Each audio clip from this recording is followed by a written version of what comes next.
સફાઈ ડોક્ટર પર બળાત્કાર ગુજારી કરાયેલી ઘાતકી હત્યાના વિરોધમાં હડતાલ પર ઉતરેલા સિવિલ અને સ્મીમેરના ડોક્ટરોની 5મા દિવસે પણ હડતાલ યથાવત। સુરતમાં કલકત્તાની ઘટનાને લઈને 5મા દિવસે સુરતના તબીબો હડતાલ પર યથાવત। તબીબોની હડતાલથી લઈને પરેશાન થઈ રહ્યા છે દર્દીઓ। આજે નવી સિવિલ અને સ્મીમેર હોસ્પિટલના દર્દીઓની સંયુક્ત રેલી કાઢી કલેક્ટર કચેરીએ પહોંચશે, ન્યાય આપવાની માંગ કરશે। Shivangi Solanki, second year resident patho. હવે અહીંયાથી કલેક્ટર ઓફિસ અમે લોકો જઈ રહ્યા છીએ, બધા સિવિલ અને સ્મીમેર બંને કોલેજીસના ડૉક્ટર્સ બધા ભેગા થઈને। હજુ સુધી અમને ન્યાય મળ્યો નથી। આજે અમારી 5મી દિવસની હડતાલ છે, છતાંય અમારે જે હજુ મુદ્દો છે એ મુદ્દો એમનેમ જ છે। એટલે અમારી ગવર્મેન્ટને બધા લોકોને અપીલ છે કે અમારું વાત સાંભળવામાં આવે અને પ્રોપર ન્યાય મળે।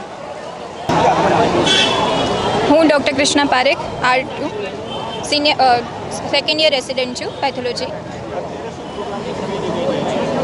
અત્યારે અમે અહીંયાથી કલેક્ટર ઓફિસ તરફ જઈ રહ્યા છે। કલેક્ટર ઓફિસ અમને જસ્ટિસ જોઈએ છે। જે વિક્ટિમ સાથે, જે ફિમેલ ડૉક્ટર, રેસિડેન્ટ ડૉક્ટર સાથે જે હોસ્પિટલમાં થયું છે, જેથી કોઈ હોસ્પિટલ બી અત્યારે સેફ નથી અને અમારું તો આ વર્ક પ્લેસ છે। અમે 24/7 અહીંયા ડ્યુટી કરીએ છીએ, તો એના માટે અમારે જસ્ટિસ જોઈએ છે। જ્યાં સુધી જસ્ટિસ નહીં મળે ત્યાં સુધી અમારી હડતાલ ચાલુ રહેશે। મેડિસિન ડિપાર્ટમેન્ટમાં 3જા વર્ષમાં રેસિડેન્સી શિફ્ટ કરી રહ્યો છું। આજે કઈ જગ્યા પરથી રેલી સ્વરૂપે આવ્યા કલેક્ટર કચેરી સુરત? આજે અમે સિવિલ હોસ્પિટલ અને સ્મીમેરના બી રેસિડેન્ટ ડૉક્ટર અમારી રેલી માટે સિવિલ હોસ્પિટલ આવ્યા અને સિવિલ હોસ્પિટલ સુરત અને સ્મીમેર બંને મેડિકલ કોલેજના રેસિડેન્ટ ડૉક્ટરો, ઇન્ટર્ન ડૉક્ટર અને યુજી સ્ટુડન્ટ ભેગા થઈ આશરે 800થી 1000 ડૉક્ટરો હાજર થઈને કલેક્ટર ઓફિસે આવેદનપત્ર માટે રેલી કાઢીને આવ્યા છીએ। અમે શું માગણી છે અને કેટલા સમયથી તમારી માગણી સંતોષાતી નથી? અમે પહેલી માગણી તો અત્યારે હાલમાં મીન્સ કે કોલકાતામાં જે ડૉક્ટર જોડે ઇન્સિડન્ટ બન્યો છે, ભારતની કોઈ પણ મહિલા ડૉક્ટર જોડે કે કોઈ પણ મહિલા જોડે આવો ઇન્સિડન્ટ ના બને, આવો ગેંગરેપ ના રહે, એની અમે વિનંતી કરીએ છીએ સરકારને કે આ બાબતે તમે પ્રોપરલી ધ્યાન દોરો। બીજું કે અમે આ હોસ્પિટલમાં જે સિક્યુરિટી પ્રોવાઈડ કરવામાં આવે છે ગવર્મેન્ટ હોસ્પિટલોમાં, એ લો લેવલની હોય છે, મીન્સ કે એમાં ગમે ત્યારે ગમે ઇન્સિડન્ટ બની શકે છે, બરાબર?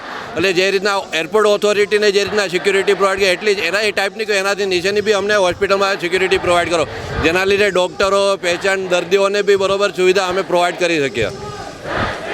આ જે ઘટનાને બહુ સમય થઈ ગયો છે, હજુ સુધી ન્યાય નથી મળ્યો, કઈ જગ્યા પર કાચું દેખાઈ રહ્યું છે? અમે હજુ બી અમને કાચું તો હવે લો એની રીતના કામ કરે છે। કોર્ટ, સુપ્રીમ કોર્ટમાં આજે હિયરિંગ ચાલુ જ છે। અત્યારે અમે પીએમઓને બી વિનંતી કરીએ છીએ, હોમ મિનિસ્ટરને, હેલ્થ મિનિસ્ટરને અને જાહેર જનતાને બી વિનંતી કરીએ તમે આ બાબતે અવેરનેસ લાવો ને મેક્સિમમ પબ્લિક સપોર્ટ મળે અમને બધા જ લોકોને તમારા પોતાના માટે। તેના માટે બધાને રિક્વેસ્ટ છે કે આ બાબતે તમે તમારું યોગ્ય ધ્યાન દોરો, નિવેદન આપો। અત્યારે આશરે 800થી 1000 ડૉક્ટરો હાજર છે હાલમાં।